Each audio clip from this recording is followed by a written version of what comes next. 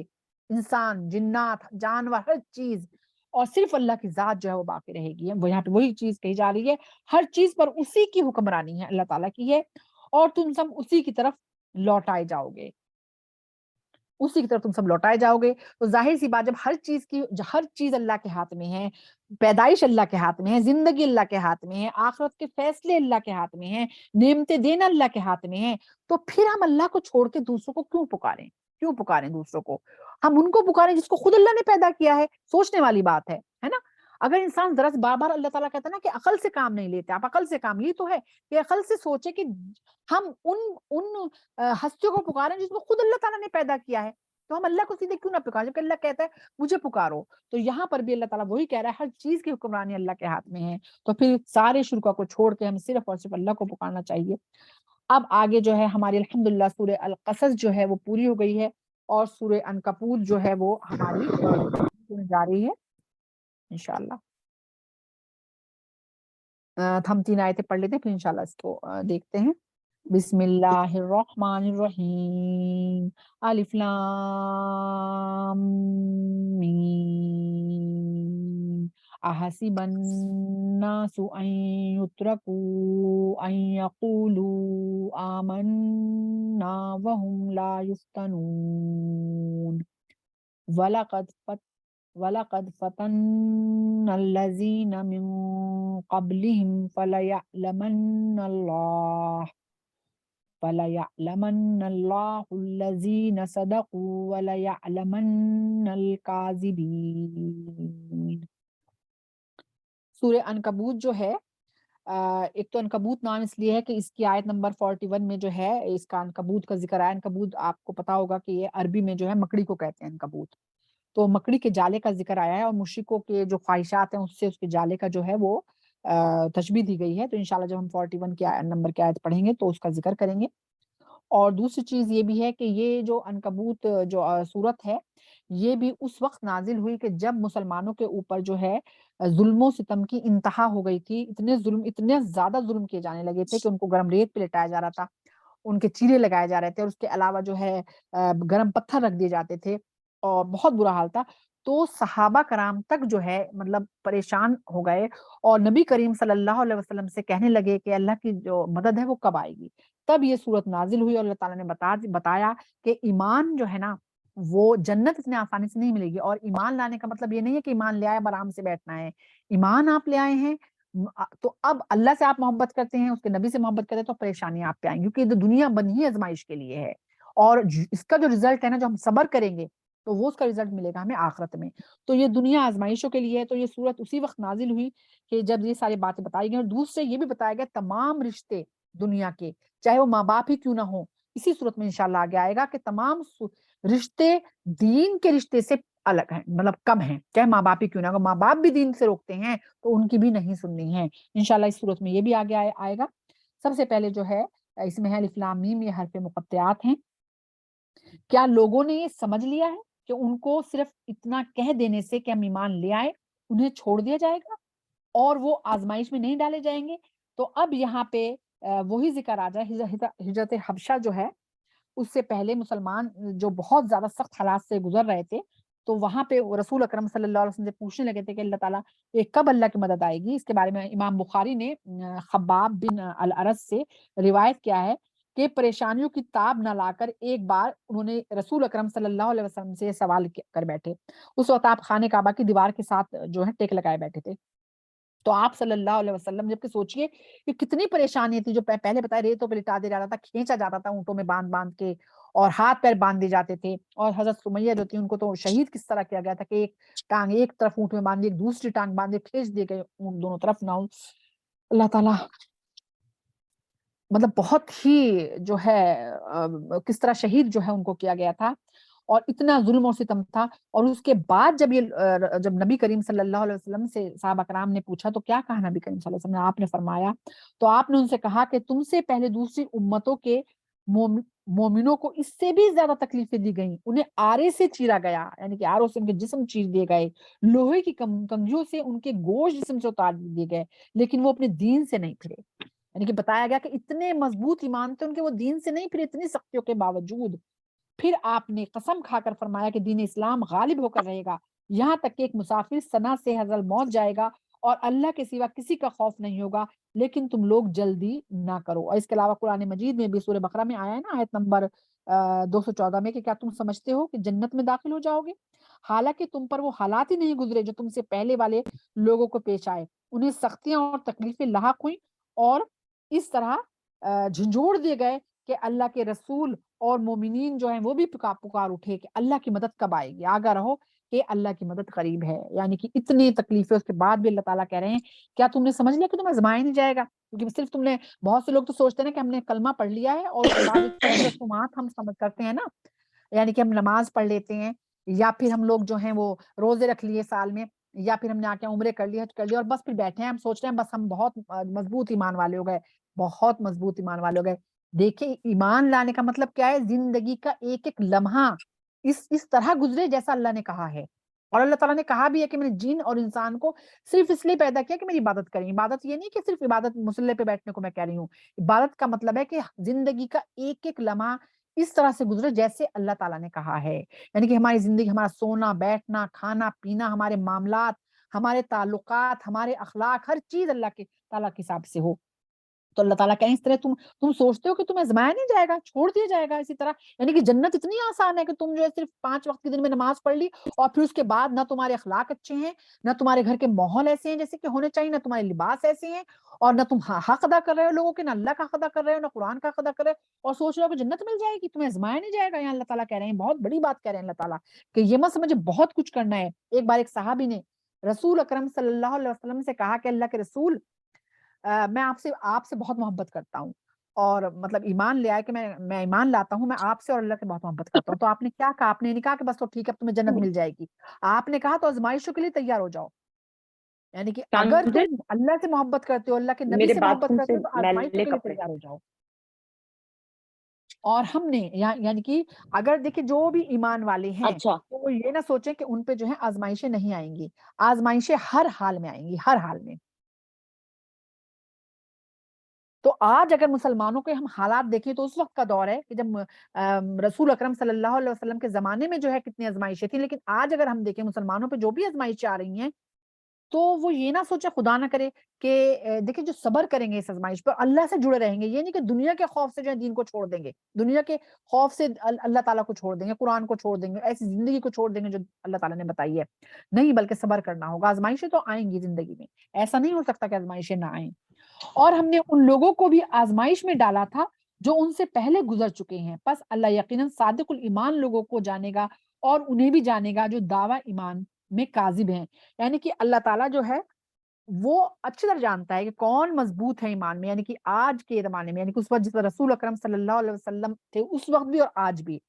کون ایمان میں سچے ہیں, اللہ تعالیٰ, اللہ کو پتا ہے. ہم تو کچھ بھی نہیں چھپا سکتے اللہ تعالیٰ سے, کیونکہ ہمارے جسم کا ایک ایک حصہ جو ہے وہ گواہی دے گا ہمارے خلاف اگر ہم کر رہے ہوں گے. اور کون جھوٹا ہے, یعنی کہ صرف زبان سے جو ہے وہ کہہ رہا ہے ہاں میں مسلمان ہوں, بس اللہ کو سب پتا ہے کہ کون جھوٹا ہے اور کون سچا ہے. یا جو لوگ برائیاں کرتے ہیں وہ یہ گمان کر بیٹھے ہیں کہ وہ ہماری گرفت سے آگے بڑھ جائیں گے. کتنا برا حکم لگاتے ہیں وہ لوگ. اب یہاں پہ جو ہے ان سے یہی کہا جا رہا ہے کہ جو لوگ برائیاں کرتے ہیں اور وہ یہ سوچتے ہیں کہ اللہ تعالیٰ گرفت نہیں کرے گا. نہیں، یہ ضرور ہے کہ دنیا میں اللہ تعالیٰ شاید نہ پکڑے، لیکن آخرت تو اللہ نے اسی لیے رکھی ہے نا کہ آخرت میں تو ہر کوئی نہیں بچ سکتا، کوئی بھی. ہر چیز اللہ کے سامنے کھلی کتاب کی طرح ہوگی. ہم اپنی اپنی زندگی دیکھیں کیسی زندگی ہے اللہ کے سامنے ایسی ہوگی جیسے کہ آج اگر ہر لمحہ کسی کے سر پہ ایک کیمرہ لگا دو اور اس کی ہر وقت فلم کھنچ رہی ہو، وہ نشر کر دی جائے گی. اب اللہ کو ہر چیز معلوم ہوگی، ہم کچھ بھی نہیں چھپا سکتے. جو شخص اللہ سے ملنے کی توقع رکھتا ہے وہ جان لے کہ اللہ کا مقرر کردہ وقت یقیناً آنے والا ہے. یہ قیامت کے بارے میں ہے. اور دیکھیں قیامت، دیکھیں وہ تو جو وقت اس وقت لوگ ہوں گے نا، اس وقت ان لوگوں پہ قیامت آئے گی. لیکن جب کسی کی موت آتی ہے اس کی تو قیامت واقع ہو گئی، اس کو تو قبر سے ہی عذاب شروع ہو جاتا ہے، اور اچھے کام کیے تو جنت کی کیری میں لیٹا ہوگا. یعنی کہ اس کی تو شروع ہو گئی وہ چیز. اور وہ بڑا سننے والا اور ہر بات جاننے والا ہے. اور جو شخص عمل صالح کے لیے کوشش کرتا ہے تو وہ اپنے ہی فائدے کے لیے کرتا ہے. بے شک اللہ سارے جہان والوں سے بے نیاز ہے. کیوں کہا اللہ نے بے نیاز؟ عمل صالح والے پہلے عمل صالح جو کرتے ہیں ان کا ذکر کیا، پھر کہا اللہ بے نیاز ہے. کیونکہ دیکھیں ایمان تو لانا ہی لانا ہے، اس کے بعد جب ہم عمل کریں گے یعنی کہ نیک عمل جو اللہ نے بتایا عمل صالح کریں گے، اپنے لیے کریں گے. اللہ کو نہیں چاہیے ہمارے عمل صالح. نہ اللہ کو ہمارے سجدوں کی ضرورت ہے، نہ اللہ تعالیٰ کو ہمارے روزوں کی ضرورت ہے، اور نہ اللہ تعالیٰ کو ہمارے قرآن کی تلاوت کی ضرورت ہے. اللہ تو اللہ ہی ہے، اللہ وہی رہے گا. ہم اگر جب سے پیدا ہوئے اور جب تک ہماری موت آئے سارے مسلمان ساری دنیا سجدے میں پڑ جائے، اللہ کی ذات جو ہے وہ وہی رہے گی. اور اگر کوئی سجدہ نہ کرے اللہ کی ذات تب بھی وہی رہے گی. اللہ کی ذات میں کوئی فرق نہیں آئے گا، وہ بے نیاز ہے ہر چیز سے. ہم یہ سب اپنے لیے کریں گے، اپنے لیے کریں گے، اپنا آپ کو جہنم سے آگ سے بچانے کے لیے کرتے ہیں. ہم لوگ کسی پہ احسان نہیں کرتے اگر ہم دین پہ عمل کرتے ہیں. اور اگر ہم اچھے عمل کرتے ہیں تو جنت کے لیے کرتے ہیں، اپنے لیے کرتے ہیں. ہم کسی پہ احسان نہیں کرتے. اگر ہم کسی کو اللہ کی راہ میں خرچ کر رہے ہیں تو ہم کسی کو احسان نہیں کر رہے. اگر ہم دین کے کاموں میں وقت لگا رہے ہیں تو کسی پہ احسان نہیں کرتے. ہم اپنے لیے کرتے ہیں یہ سب کچھ. اللہ تعالیٰ تو بھی بے نیاز ہے. اور جو لوگ ایمان لائیں گے اور عمل صالح کریں گے ان کے گناہوں کو ہم ختم کر دیں گے. سبحان اللہ سبحان اللہ. یعنی کہ ایمان لائیں گے اور عمل کریں گے. خالی ایمان کو تو کہیں بھی نہیں آئے گا. پورا قرآن آپ اٹھا کے دیکھ لیجئے، جہاں ایمان کا ذکر ہوگا وہاں ساتھ میں عمل صالح ہوگا. ایمان لانا تو ہے نا کہ آپ نے کلمہ پڑھ لیا، لیکن ساتھ ساتھ جو چیزیں ہیں ساری عمل صالح وہ ساتھ میں جڑا ہوا ہے، اسے نہیں چھوڑ سکتے ہم. تو کیا کریں گے؟ اللہ تعالیٰ تمام گناہ ان کے ختم کر دیں گے. اور جو نیک اعمال کرتے تھے ان کا ہم انہیں بہترین بدلہ دیں گے. یعنی گناہ کتنا، سبحان اللہ، دیکھیے کتنی اچھی بات ہے کہ اگر کوئی انسان ایمان لاتا ہے، اس نے اپنی پہلی زندگی میں بہت گناہ کر رکھے ہیں، لیکن ہر کافر یا مشرک برا تو نہیں ہوتا نا. مطلب یہ کہ ویسے نہیں کہہ رہی میں خدا نہ کرے خدا نہ کرے کوئی شرک کرا اچھا کام کرا، لیکن بہت سے سخی بھی ہوتے ہیں. آپ نے دیکھا ہوگا بہت سے جو دوسرے مذہب کے لوگ ہوتے ہیں بڑے سخاوت میں ہوتے ہیں، غریبوں کو بھی کھلا رہے ہوتے ہیں، پانی پلا رہے ہوتے ہیں، غریبوں کی مدد کر رہے ہوتے ہیں، اچھے اخلاق کے بھی ہوتے ہیں. لیکن ایسے لوگوں کے لیے کہا جائے کہ جب وہ ایمان لے آئیں گے، جو گناہ تھے ان کے، جو شرک تھا وہ گناہ کر رہے تھے اسے تو ہم معاف کر دیں گے، ٹھیک ہے. اور جو وہ اچھے کام کر رہے تھے اس کا ہم بدلا دیں گے. سبحان اللہ. یعنی کہ پہلے اس حالت میں بھی، یعنی کہ شرک کی حالت میں بھی جو اچھے کام کیے ہوں گے اس کا بھی ہم بدلا دیں گے ان کو. اور ہم نے انسان کو اپنے والدین کے ساتھ نیک برتاؤ کی نصیحت کی ہے. اور اگر وہ دونوں تم پر، اچھا اب دیکھیں نیک پہلے بھی گزر چکا ہے نا کہ والدین کے ساتھ یہ ہے اف بھی نہ کہو. وہ دونوں یا دونوں میں سے کوئی ایک بڑھاپے کو پہنچے اور وہ تمہیں کچھ بھی کہیں تو تم اف بھی نہ کہو. اور رسول اکرم صلی اللہ علیہ وسلم نے فرمایا کہ وہ انسان بد نصیب ہے جس کی زندگی میں اس کے والدین ہو اور وہ جنت نہ کما لے ان کی خدمت کر کے. اور پھر دیکھیں اولاد کو جو ہے نا وہ رزق بتایا گیا ہے ماں باپ کے لیے. یعنی کہ وہ اس کی ریت میں ہے. ایک اولاد اپنے ماں باپ کی چیزیں خرچ کرے گی اجازت سے، لیکن ایک ماں باپ اپنے اولاد کی چیزیں بنا اجازت کے خرچ کر سکتا ہے. اسے اجازت کی ضرورت نہیں ہے کیونکہ وہ خود اس کی جو ہے رزق میں اس ریت میں آتا ہے. اب پہلے تو والدین کا بتایا گیا کہ کتنے حقوق ہیں. اب آگے کہ اللہ تعالیٰ کہہ رہے ہیں ہم نے انسان کو اپنے والدین کے ساتھ نیک برتاؤ کی نصیحت کی. یعنی اللہ تعالیٰ نے اپنے بعد ہر جگہ اگر انسانی رشتوں میں کسی کو حکم دیا ہے اس کے ساتھ نیک برتاؤ کرنے کا، سب سے بڑھ کے ماں باپ کا. سب کا کرنا ہے بھائی، بچوں کا بھی کرنا ہے، بیوی کا بھی کرنا ہے، بہن بھائیوں کا بھی کرنا ہے، اور تمام خونی رشتوں کا بھی کرنا ہے، پڑوسی تک کا کرنا ہے، لیکن سب سے بڑھ کے والدین کا. والدین سے بڑھ کے کسی کا نہیں ہے. لیکن آگے اللہ تعالیٰ کیا کہہ رہے ہیں؟ اور اگر وہ دونوں تم پر زور ڈالیں،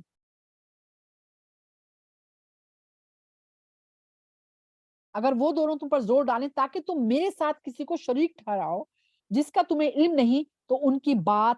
نہ مانو. کیا کہہ دیا گیا صاف؟ والدین بھی اگر تمہیں شرک کرنے کو کہیں تو تم ان کی بات نہیں مانو گے. یعنی کہ والدین تمہیں کوئی گناہ کا کام کرنے کو کہیں تو ہر حکم ماننا ہے والدین کا، لیکن اگر دین کے خلاف کہیں کرنے کو نہیں ماننا، شرک کرنے کو کہیں تو نہیں ماننا۔ اور اس کے بارے میں آتا ہے کہ واقعہ جو ہے سعد بن ابی وقاص بہت بڑے صحابی گزرے ہیں، تو جب وہ ایمان لائے تھے تو بہت کم عمر تھے، 17 یا 18 سال کے تھے۔ تو ان کی والدہ جو تھی حمنہ بنت سفیان، تو وہ مشرک تھی۔ تو جب انہوں نے دیکھا کہ میرا بیٹا جو ہے وہ تو محمد صلی اللہ علیہ وسلم کے ساتھ ہو گیا، ایمان لے آیا ہے وہ ان کے دین پر، تو انہوں نے وہ اپنے بال انہوں نے بکھرا دیے اور چوراہے پہ بیٹھ گئیں اور کہنے لگی میں جب تک کھانا نہیں کھاؤں گی جب تک تم دین نہیں چھوڑو گے۔ اور آپ اپنی والدہ کے بہت پیارے تھے اور آپ بھی اپنی والدہ سے بہت زیادہ محبت کرتے تھے۔ آپ نے رسول اکرم صلی اللہ علیہ وسلم سے بات پوچھی تو کہتے ہیں یہ آیت ان کے بارے میں یہ نازل ہوئی کہ اگر والدین بھی تمہیں کسی اللہ کے ساتھ کسی کو شریک ٹھہرانے کو کہے تم اس کی بھی ان کی نہیں ماننی ہے۔ تو پھر آپ نے اپنی والدہ سے کہا کہ آپ کے پاس اگر 100 روحیں ہوتی اور ایک ایک کر کے سب نکل جائیں تب بھی میں اس دین کو نہیں چھوڑوں گا۔ یعنی کہ پھر اس کے بعد ان کی والدہ سمجھ گئیں کہ میں ان کو اس راستے سے نہیں ہٹا سکتی، اور پھر وہ انہوں نے بھی دین کے بارے میں جو ہے علم حاصل کیا اپنے بیٹے سے، اور سبحان اللہ اس کے بعد انہوں نے اسلام کو قبول کر لیا۔ تو یہ چیز میں نے آپ کو بتائی ہے کہ یہ غور کریں، کیونکہ یہاں پہ میں آپ کو بالکل سچا واقعہ بتا رہی ہوں کہ یہاں پہ ایک صاحب حج پہ آئے، اور حج پہ آنے کے بعد جب وہ اپنے ان کے بیٹے یہاں رہتے تھے، وہ یہاں آئے بیٹے کے پاس اور بیٹے سے کہا کہ بھائی میں جو ہوں نعوذ باللہ نعوذ باللہ نعوذ باللہ کے حج پہ آئے ہوئے تھے کہ میں انڈیا کے ڈرامے دیکھتا ہوں تو ذرا تم ڈش لگوا دو۔ اس وقت ڈش کا زمانہ تھا، بہت پہلے کی بات ہے، ڈش لگا کرتی تھی کہ میں وہ ڈرامے دیکھتا ہوں وہ نہیں آ رہا تم ڈش لگوا دو۔ تو بیٹے نے کہا کہ بھائی میں والد کا حکم نہیں مانوں گا تو میں گنہگار بنوں گا، تو مجھے تو ڈش لگوانی پڑے گی۔ لیکن نہیں، اگر والدین گناہ کا کام کر رہے ہیں تو آپ کو نہیں ماننی ہے یہ چیز۔ شرک تو خیر بہت ہی بڑا گناہ ہے، لیکن اگر اور بھی وہ گناہ کام کر رہے ہیں تو نہیں ماننا ہے۔ تو یہ چیز صاف جو ہے قرآن میں آ گئی ہے، تم سب کو میرے ہی پاس لوٹ کر آنا ہے، پھر میں تمہیں تمہارے اعمال کی خبر دوں گا۔ اور جو لوگ ایمان لائیں گے اور عمل صالح کریں گے، پھر دیکھیے وہی چیز آگے والذین آمنوا وعملوا الصالحات، یعنی کہ جو ایمان لائے اور جنہوں نے عمل صالح جو کریں گے، ہم روز قیامت انہیں نیک لوگوں کی جماعت میں داخل کر دیں گے۔ سبحان اللہ سبحان اللہ۔ کون نیک لوگ؟ یعنی کہ انبیاء کے ساتھ، شہداء کے ساتھ، ہے نا، اولیاء کے ساتھ جو ہے ان لوگوں کو شامل کریں گے جو ایمان لائیں گے اور ساتھ ساتھ نیک عمل کریں گے۔ سبحان اللہ سبحان اللہ۔ اور کچھ لوگ ایسے ہوتے ہیں جو کہتے ہیں کہ ہم اللہ پر ایمان لے آئے، پس جب اللہ کی راہ میں انہیں تکلیف پہنچتی ہے تو انسانوں کی جانب سے آزمائش کو اللہ کے عذاب کی مانند سمجھ لیتے ہیں۔ یہ ان لوگوں کا ذکر ہے جو ایمان تو لے آئے تھے لیکن ابھی تک مضبوط نہیں تھے ایمان میں، یعنی کہ کمزور تھے اندر سے۔ جب اندر سے کمزور تھے تو جب ان کو ان کے جو قبیلے کے لوگ تھے، ان کے رشتہ دار تھے، ان کو مطلب ٹوکتے تھے، ان کو اذیتیں دیا کرتے تھے، ان کو آزمائش میں ڈالتے تھے، یعنی رشتے توڑ دیے، بہت سی شوہر جو تھے انہوں نے بیویوں کو چھوڑ دیا، بیویوں نے شوہر کو چھوڑ دیا، یا بچوں نے قبول کیا تو ماں باپ نے ان کو گھر سے نکال دیا۔ ایسے بہت سے جو واقع اس میں مکہ میں ہوئے اس وقت، جس وقت رسول اکرم صلی اللہ علیہ وسلم دین کی دعوت دی، تو بہت سے رشتے، تو اب بہت سے لوگوں نے وہ کمزور ایمان تھے تو انہوں نے ایمان کو چھوڑ دیا لوگوں کے خوف سے، آزمائش کے ڈر سے۔ تو یہاں پہ کہا جائے کیا تم نے اللہ کے عذاب سے بڑھ کے اس آزمائش کو سمجھ لیا؟ اور آج بھی ایسے بہت سے لوگ ہیں کہ لوگ کیا کہیں گے، دین کی چیزیں چھوڑ دیتے ہیں۔ آپ سوچیں کہ لوگ کیا کہیں گے، ہمارا بہت بڑا جو مسئلہ ہے نا دین پہ عمل کرنے کا، وہ یہ ہے کہ لوگ کیا کہیں گے۔ ہم دین پہ عمل کریں گے لوگ تو ہمیں بیکورڈ سمجھیں گے، اگر ہم یہ کریں گے تو لوگ ہمیں کیا کہیں گے، ہم یہ نہیں کریں گے تو لوگ ہمیں کیا کہیں گے۔ لوگ کا کتنا فکر ہے ہمیں، یا ہم لوگ اگر جیسے خاندان میں جو رسمیں ہوتی ہیں، جو بدعات ہیں، یا بہت سے ہمارے رشتے دار مان لو مشرک ہیں، ہم انہیں نہیں کہتے کیوں رشتے خراب ہو جائیں گے۔ اگر ہم انہیں کہیں گے کہ تم لوگ جو ہیں وہ گناہ گار ہو، شرک کر رہے ہو تو رشتے خراب ہو جائیں گے۔ بہت بڑی تعداد جو اچھے دیندار ہیں، سمجھدار لوگ ہیں، نہیں کہتے۔ بہت سے خاندانوں میں بدعت ہو رہی ہیں، لوگ نہیں کہتے کیونکہ ہم رشتے دور ہو جائیں گے ہمارے، اگر ہم ان کو کہیں گے تو رشتے دار دور ہو جائیں گے۔ یعنی کہ اللہ کے عذاب سے نہیں ڈر لگتا، ہاں رشتے جو ہیں وہ نہ ٹوٹیں۔ تو اللہ تعالیٰ یہاں وہی فرما رہے ہیں کہ لوگوں کی آزمائش سے کو آپ نے بڑا سمجھ لیا اللہ کے عذاب سے، اور جب مسلمانوں کو آپ کے رب کی جانب سے فتح اور نصرت حاصل ہوتی ہے تو کہنے لگتے ہیں کہ ہم بلا شبہ تمہارے ساتھ ہیں۔ کیا سارے جہان والوں کے سینوں میں جو کچھ، اچھا اب یہاں پہ یہ جو یہ آیت ہے، یہ مفسرین کہتے ہیں یہ آیت ہے مدینہ میں نازل ہوئی تھی۔ ایک قول تو یہ ہے کہ یہ مکہ میں لوگ جو ہیں کبھی مطلب ایمان ان کے کمزور تھے، کبھی آزمائشوں میں جو ہے وہ چھوڑ دیتے تھے، کمزور پڑ جایا کرتے تھے، چھوڑتے نہیں تھے، اور کبھی جو ہے وہ جب انہیں کوئی فائدہ نظر آتا تھا تو وہ جو تھے کہتے تھے کہ ہم تو مسلمان ہیں۔ تو بہت سے مفسرین کہتے ہیں کہ یہ جو آیت ہے نا جنگ بدر کے وقت میں، مفسرین لکھتے ہیں کہ یہ جنگ بدر میں جب غزوہ بدر ہوا اور کافر جو تھے، مشرک جو تھے وہ ہار گئے، اور جب ہار کے بھاگنے لگے تو بہت سے جو مشرک تھے انہوں نے کہا کہ ہم تو مسلمان ہیں، ہم تو خوف کے مارے ہم نے اپنا ایمان نہیں ظاہر کیا تھا، ہم لیکن ہیں ہم مسلمان ہیں، کہ جب انہیں یہ فائدہ نظر آیا کہ یہاں پہ ہم اگر جو ایمان ظاہر کریں گے تو فائدے میں رہیں گے، تو یہاں پہ جو ہے اپنے آپ کو مسلمان کہنا شروع کر دیا، یعنی کہ ان کا، لیکن دیکھیے اللہ کے لوگوں سے تو چھپا سکتے ہیں لیکن اللہ کی ذات سے تو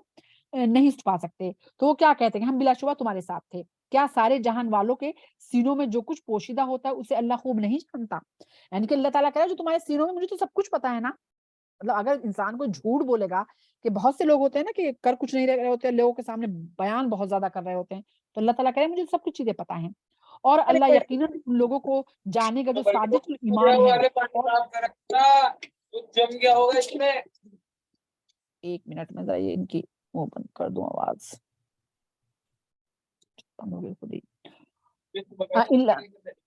ایک منٹ مجھے آج خود ہی کرنا پڑ رہا ہے، تھوڑا میوٹ کر دوں گا. جی ہاں، اللہ تعالیٰ کیا کہیں، جو اللہ تعالیٰ کو خوب پتا ہے جو صادق الایمان ہے، اور وہ یقیناً منافقوں کو بھی جانتا ہے. یعنی کہ اللہ تعالیٰ سب کو جانتا ہے، جو دل سے ایمان لائے ان کو بھی جانتا ہے، اور جن کے دل جو ہے ڈگمگائے ہوئے ہیں ایمان کے لیے، اللہ انہیں بھی جانتا ہے. اور جن لوگوں نے کفر کیا انہوں نے ایمان والوں سے کہا کہ تم لوگ ہماری راہ پر چلو اور ہم تمہاری خطاؤں کا بوجھ اٹھا لیں گے. حالانکہ وہ ان کی کسی غلطی کا بھی بوجھ نہیں اٹھائیں گے، وہ بلا شبہ جھوٹے ہیں. اور وہ بہت سے مشرک کیا کہتے تھے جب لوگ ایمان لے آتے تھے، ان کے مطلب والدین میں سے کوئی لے آئے، یا اولاد لے آئے، یا بہن بھائی لے آئے، یا بیوی لے آئے، تو وہ کہتے تھے کہ تم جو ہو چھوڑ دو اس چیز کو، ہم تمہیں بچا لیں گے اللہ کے ہاں. تو اللہ تعالیٰ یہاں کہہ رہے ہیں کہ کوئی کسی کا غلطی کر بوجھ نہیں اٹھائے گا، ہر انسان کو اپنا بوجھ اٹھانا ہوگا. آپ یہ دیکھیں کہ آج بھی بہت سے لوگ ایسے ہیں، لوگوں کو اکساتے ہیں کہ چلو چلو یہ مطلب کسی بھی گناہ کے لیے کہتے کر لو، پھر کہتے چلو ہم دے دیں گے تمہارا جواب، چلو ہم اٹھا لیں گے تمہارا گناہ. کوئی کسی کا گناہ نہیں اٹھاتا، جو کرے گا اسے خود بھگتنا ہوگا. ہاں یہ ضرور ہے جو اکسائے گا گناہ کے لیے اسے اپنے کا تو ملے گا، لیکن جتنے لوگوں کو وہ اکسائے گا گناہ کے لیے ان سب کا ملے گا اس کو. ٹھیک ہے، لیکن وہاں پہ کوئی کسی کو بچا نہیں سکے گا. جو بہت سے لوگ کہتے ہیں نا ہاں ہاں دیکھ لیں گے اللہ کے یہاں، ہم تمہیں بچا لیں گے. یا بہت سے میں نے لوگوں کو دیکھا ہے کہ یہ کام ہم کریں یا نہ کریں. ایک آدمی نا تھوڑا مطلب تھوڑا سا کمزور پڑ رہا ہے کہ میں یہ کام کروں یا نہ کروں، تو بہت سے لوگ کہتے ہیں ارے نہیں کر ڈالو، ہم دیکھ لیں گے، ہم بچا لیں گے تمہیں اللہ کے. اتنی بڑی بات، یعنی کہ اللہ کے سامنے بچا لیں گے. وہاں تو نبی جو ہے وہ کانپ رہے ہوں گے اللہ کے خوف سے کہ آج وہ کہہ رہے ہوں گے اللہ آج ہمارا بہت جلال میں ہے، ہم تو اس کے سامنے زبان نہیں کھول سکتے. اور یہاں پہ لوگ اتنی بڑی بڑی باتیں کہہ دیتے ہیں کہ ہم بچا لیں گے تمہیں اللہ تعالیٰ کے ہاں. وہ یقیناً اپنے گناہوں کا بوجھ اٹھائیں گے جو ایسی بات کہتے ہیں، اور اپنے بوجھ کے ساتھ دوسرے بوجھ بھی. کون سے دوسرے بوجھ؟ جو لوگوں سے ایسی باتیں کہتے ہیں. اور دنیا میں اللہ رسول اور دین اسلام کے بارے میں وہ جو کچھ جھوٹ بولتے رہے تھے، قیامت کے دن ان سے اس کے بارے میں پوچھا جائے گا. یعنی کہ ان سے پوچھا بھی جائے گا کہ تم بوجھ اٹھاؤ گے لوگوں کا، کس نے تمہیں اجازت دی ہے؟ اور آج ہمارے بیچ میں ہیں ایسے لوگ جو یہ کہتے ہیں ہاں کر لو، ہم جواب دے دیں گے تمہارا. اب آگے ہم آیت نمبر 14 سے 21 تک لیتے ہیں. اب یہاں پہ حضرت نوح علیہ السلام کا ذکر ہے پھر سے. اور یہ کیوں بتایا جا رہا ہے؟ دیکھیے رسول اکرم صلی اللہ علیہ وسلم کے پاس صحابہ کرام میں جب یہ صورت نازل ہوئی کہ بہت زیادہ اذیتیں تھی، تو آنے لگے تھے کہ یا رسول اللہ کب آئے گی جو ہے اللہ تعالیٰ کی طرف سے مدد. تو رسول اکرم صلی اللہ علیہ وسلم کو بھی دلاسا دیا جا رہا ہے، اور ساتھ میں صحابہ کرام کو دلاسا دیا جا رہا ہے کہ پہلی قوموں نے کیا کیا نہیں کیا، لیکن فتح اور نصرت جو تھی وہ انبیاء علیہ السلام کی ہوئی، ایمان والوں کی ہوئی. تو ان کو تسلی دی جا رہی ہے اس میں. اب یہاں پہ پھر سے قوم نوح کا ذکر ہے. اور ہم نے نوح کو ان کی قوم کے لیے نبی بنا کر بھیجا، تو وہ ان کے درمیان 950 سال رہے. کتنے سال ہے؟ 950 سال. یعنی کہ 950 سال تک وہ تبلیغ کا کام کرتے رہے. روز نکلتے تھے، روز لوگ پتھر مارتے تھے، آپ کے خون سے ترابور، اور صبح کو پھر نکل پڑتے تھے. تو اللہ تعالیٰ یہاں ایک تسلی دے رہے ہیں کہ تمہیں تو، کیونکہ یہ مکہ کی دور کی صورت ہے، یعنی کہ 20 ہی سال رہے تھے آپ اپنے 10 سال رہے تھے آپ مکہ میں نبوت کے بعد. تو 10 سال میں ہی یعنی کہ صحابہ کرام سے کہا جا رہا ہے کہ تم آزمائش سے گھبرا گئے ہو.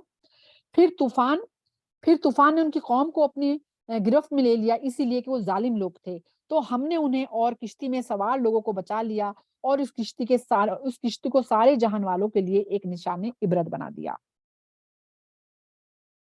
اب یہاں پہ حضرت ابراہیم علیہ السلام کا ذکر آتا ہے. اور ہم نے ابراہیم علیہ السلام کو بھی نبی بنا کر بھیجا جب انہوں نے اپنی قوم سے کہا کہ تم لوگ اللہ کی عبادت کرو اور اس سے ڈرو. اگر تم کچھ جانتے ہو تو یہ تمہارے لیے زیادہ بہتر ہے. یعنی کہ تم اس میں پچھلی صورتوں میں یہ آیا ہے کہ دل سے یہ لوگ، جب انہوں نے حضرت ابراہیم علیہ السلام نے جب چھوٹے ہی تھے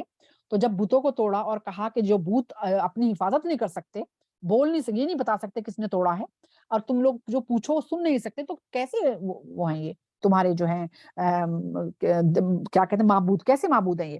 تو لوگ چپ ہو گئے، جواب نہیں آیا، کچھ لوگوں نے دل میں سوچا بھی، لیکن پھر وہی چیز ہے، تو شرک اتنا نسوں میں چلا گیا تھا کہ علم اس چیز کو جاننے کے باوجود بھی جو ہے وہ جھوٹ بولتے رہے کہ نہیں ہم انہیں معبودوں کو مانیں گے۔ تم اللہ کے سوا صرف بتوں کی پرستش کرتے ہو اور اللہ پر بہتان تراشتے ہو کہ اللہ تعالیٰ نے نہیں بنایا ہے۔ بے شک اللہ کے سوا جن کی تم عبادت کرتے ہو وہ تمہاری روزی کے مالک نہیں ہے، بس تم لوگ اللہ سے روزی طلب کرو اور اسی کی عبادت کرو اور اسی کا شکر ادا کرو، تم سب کو اسی کے پاس لوٹ کر جانا ہے۔ یعنی کہ یہاں بار بار بتایا جا رہا ہے، پھر سب چیزیں ہیں کہ ہر چیز اللہ کے ہاتھ میں ہے، ایک تنکے کو ہلانے کی طاقت بھی کسی کے اندر نہیں ہے۔ اور بتوں کے اندر تو اتنا بھی ہے کہ اگر ان کے اوپر مکھی بیٹھ جائے تو مکھی بھی نہیں اڑا سکتے اپنی، وہ دنیا کو تو کیا دے سکتے ہیں۔ اور اگر تم مجھے جھٹلاؤ گے تو تم سے پہلے بھی بہت سی امتوں نے اپنے انبیاء کو جھٹلایا تھا، اور رسول کی ذمہ داری تو صاف صاف پیغام پہنچا دینے کی ہے۔ اب یہاں پہ مفسرین کہتے ہیں کہ یہ جو آیت ہے اس میں اللہ تعالیٰ اہل مکہ سے جو ہے مخاطب ہیں کہ تم سے پہلے کہ اور اگر تم مجھے جھٹلاؤ گے تو تم سے پہلے، یعنی کہ یہ مکہ والوں کے لیے کہی جا رہی ہے یہ والی جو آیت ہے کہ تم سے پہلے بہت سے، جیسے کہ حضرت نوح علیہ السلام کی قوم تھی، اس کے بعد قوم عاد تھی، قوم سمود تھی، قوم لوط تھی، یا فرعون تھا، ان سب کو اللہ تعالیٰ نے کس طرح ختم کر دیا؟ تو اللہ تعالیٰ نے جس نے رسولوں کو جھٹلایا ہے اللہ تعالیٰ نے ان کو ختم کر دیا اللہ تعالیٰ نے۔ تو کیا انہوں نے غور نہیں کیا؟ اللہ تعالیٰ قرآن میں کتنی جگہ اللہ تعالیٰ کہہ رہے ہیں کہ کیا تم نے غور نہیں کیا؟ کیا انہوں نے غور نہیں کیا کہ کس طرح اللہ نے مخلوق کو پہلی بار پیدا کرتا ہے اللہ تعالیٰ اور پھر اسے دوبارہ زندہ کرے گا؟ یہ کام اللہ کے سوا،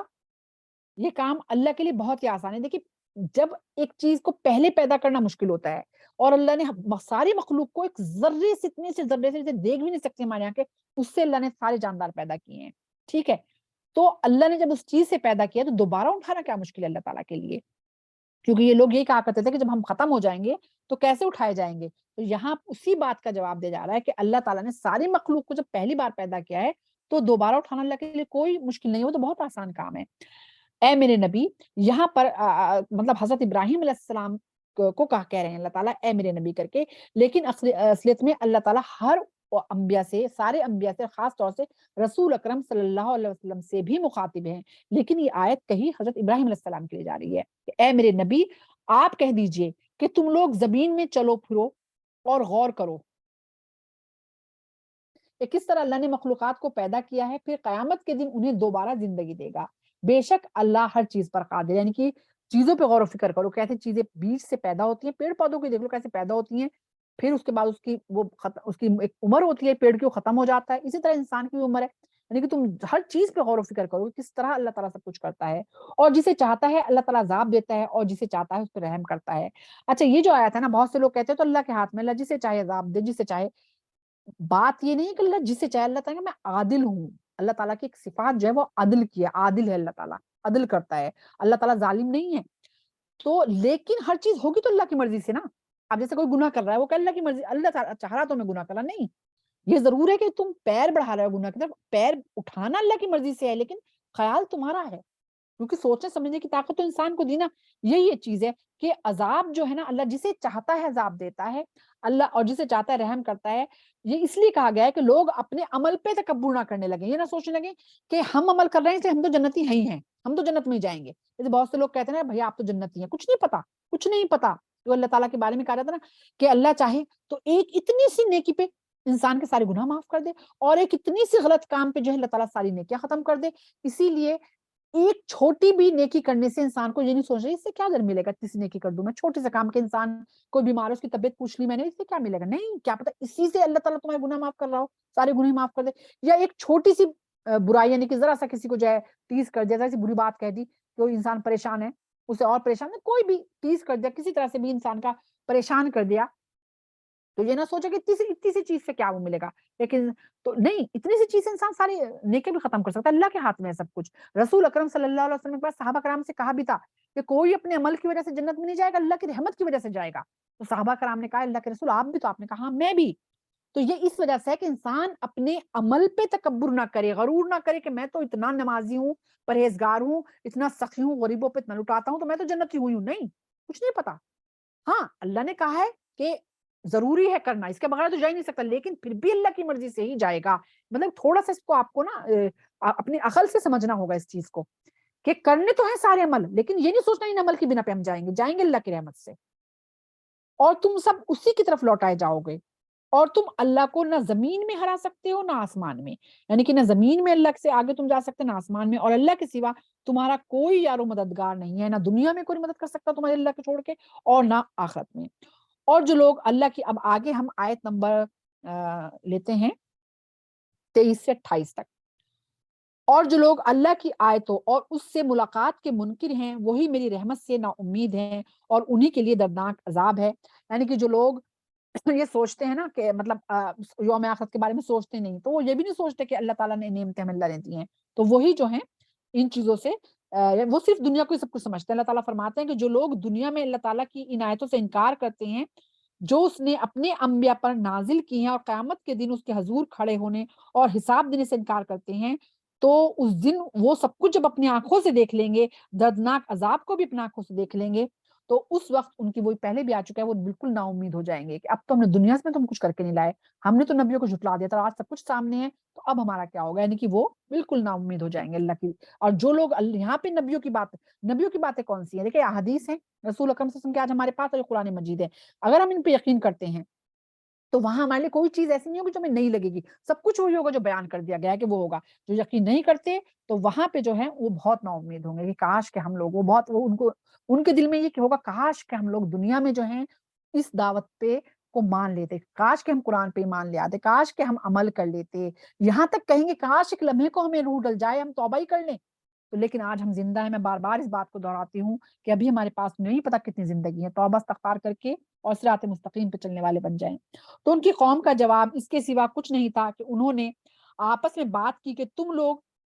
اسے قتل کر دو، یعنی کہ حضرت ابراہیم علیہ السلام کا قصہ چل رہا ہے نا، تو اب ان لوگوں نے کیا کہا، قوم نے، جب وہ بار بار تبلیغ کر رہے ہیں توحید کی، بار بار توحید کی تبلیغ کر رہے ہیں کہ اللہ کے سوا کوئی معبود نہیں ہے، اللہ کے سوا کوئی معبود نہیں ہے، تو ان لوگوں نے کیا پلان کیا کہ یہ نہیں مان رہا ہے، ان کا قتل کر دو یا ان کو آگ میں جلا دو۔ تو اللہ نے انہیں آگ سے نجات دی، اس کو ہم پہلے پڑھ بھی چکے ہیں کہ آپ نے حسبنا اللہ و نعم الوکیل کا، آپ کو پورا یقین تھا کہ یہ آگ، اللہ پہ اتنا یقین تھا کہ آگ بھی مجھے کچھ نہیں بگاڑے گی، اور واقعی آگ نے کچھ نہیں بگاڑا اللہ کے حکم سے، بے شک اس میں ایمان والوں کے لیے نشانیاں ہیں۔ اور ابراہیم علیہ السلام نے کہا کہ تم لوگوں نے اللہ کے سوا بتوں کو اپنے معبود بنا لیا ہے تاکہ دنیا کی زندگی میں تمہاری آپس کی محبت باقی رہے، پھر قیامت کے دن تم میں سے ہر ایک دوسرے کی دوستی کا انکار کر دے گا۔ یعنی کہ یہاں پہ بہت سے لوگ، تم لوگ ایک دوسرے سے، مطلب جو لوگ دل میں یہ مان بھی گئے تھے کہ یہ جو بت ہیں یہ صحیح نہیں ہے، لیکن تب بھی یہ کہ ہمارے رشتے ناطے ٹوٹ جائیں گے، وہ ان سے جڑے رہے، ٹھیک ہے، کہ ہم اگر چھوڑ دیں گے تو جیسے کہ حضرت ابراہیم علیہ السلام کو سارے رشتے توڑنے پڑے، اپنے ماں باپ کا، رشتے داروں کا، اپنا ملک، سب کچھ چھوڑ کے جو ہے جانا پڑا، تو وہاں پہ یہی کہا جا رہا ہے کہ تم ان بتوں کو اس لیے نہیں مان رہے ہو کہ کہیں تمہیں اپنی دوستی نہ توڑنی پڑ جائے لوگوں سے، کہ دوستی بنائے۔ اور آج بھی تو دیکھیں نا، ہم یہ تو حضرت ابراہیم علیہ السلام کا قصہ چل رہا ہے، آج بھی بہت سے لوگ اپنے دوستوں کو سارے گناہ کرتے ہوئے دیکھتے رہتے ہیں، لیکن ٹوکتے نہیں ہے کہیں دوستی نہ ختم ہو جائے ہماری۔ تو یہاں پہ وہی کہا جائے گا کہ ہر ایک دوسرے کی، اور وہاں کیا ہوگا آخرت میں، وہاں پر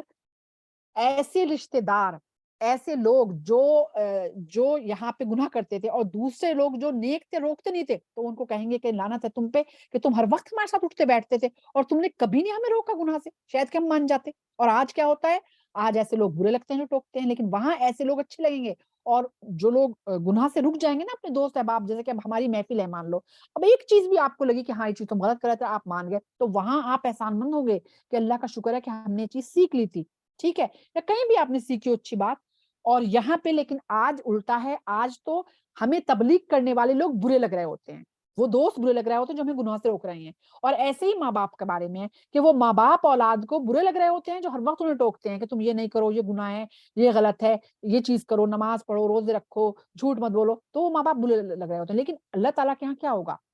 اللہ تعالیٰ کے ہاں احسان مند ہوگی اولاد ایسے ماں باپ کی، اور ایسے دوستوں کے، ایسے رشتے داروں کے لوگ احسان مند ہوں گے کہ انہوں نے ہمیں پکڑ پکڑ کے روک لیا تھا۔ اور یہاں وہ ماں باپ بہت اچھے لگ رہے ہوتے ہیں جو کچھ نہیں کہتے، کچھ بھی کرو بھیا، کچھ بھی کرو، عیش کرو دنیا میں، گناہ کرو، حلال کرو، حرام کرو، خوش خوش رہو، تو بڑے بچے خوش ہوتے ہیں، ہمارے ماں باپ تو بڑے چل ہیں، ہمیں روکتے ہی نہیں ہیں۔ اور ایسے ہی دوستوں میں بھی جو کچھ نہیں کہتے نا، تو بڑے خوش رہتے ہیں، بھیا یہ نہیں ہمیں ٹوکتے، ٹھیک ہے، اپنی نماز پڑھتے ہیں لیکن ہمیں کچھ نہیں کہتے۔ وہاں پہ لعنت بھیجیں گے وہ لوگ اپنے ایسے رشتے داروں پہ، ایسے دوستوں پہ، اور وہ اولاد اپنے والدین پہ لعنت بھیجے گی کہ ہمیں کیوں نہیں روکا گناہوں سے دنیا میں، اگر تم روک لیتے کاش ہم توبہ ہی کر لیتے۔ تو وہاں پہ بالکل الٹا ہوگا۔